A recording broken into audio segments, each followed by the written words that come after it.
오늘은 고강도 사회적 거리 두기가 완화된 첫날입니다. 어제 하루 코로나19 국내 신규 환자는 전날보다 5명 더 늘었지만 10명대 발생이 유지되고 있습니다. 정부는 경증 환자를 위해서 설치했던 생활치료센터 16곳 가운데 11곳의 운영을 종료하기로 했습니다. 취재기자 연결해 보겠습니다. 김정회 기자. 네, 김정혜입니다. 네, 먼저 발생 현황부터 정리해 주시죠. 네, 오늘 0시 기준으로 중앙방역대책본부 집계를 보면 신규 확진자는 13명, 총 확진자는 1,674명입니다. 전날 8명이 나온 것과 비교하면 5명이 더 늘어서 하루 만에 다시 10명대가 됐습니다.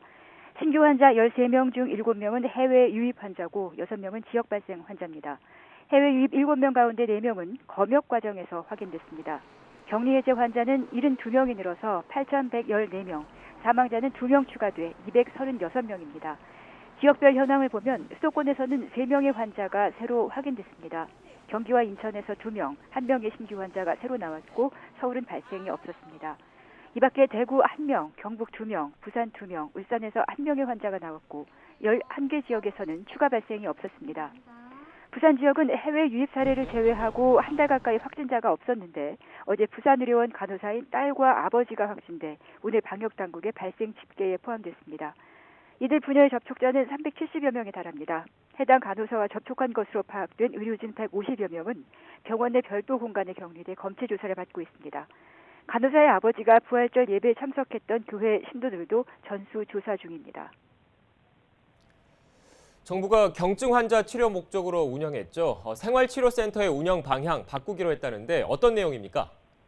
네, 오전 중앙재난안전대책본부 브리핑에서 나온 내용입니다. 김강립 1총괄 주정관은 오늘 정례 브리핑에서 앞으로 중앙사고수습본부가 지정하는 생활치료센터는 해외 입국 환자와 수도권 대규모 감염 확산 대비 방향으로 운영하겠다고 밝혔습니다.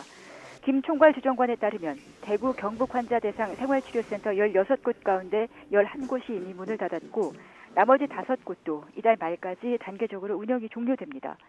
정부의 이런 조치는 발생 환자 감소와 격리 해제자 증가에 따른 것입니다. 정부는 그러나 코로나19 상황이 장기화하거나 산발적인 감염이 발생하면 지자체가 자체적으로 생활치료센터를 운영할 수 있도록 대비하는 방침입니다. 또 그동안 경증 환자 치료를 위해서 대구 경북 환자센터 16개, 해외 입국 환자센터 2개 등 총 18개의 생활치료센터를 정부는 설치해서 운영해왔습니다. 지금까지 생활치료센터에 입소했던 경증 환자 가운데 2,948명이 완치돼 격리 해제됐고 155명은 상태가 악화해 병원으로 옮겨졌습니다. 지금까지 YTN 김정혜입니다.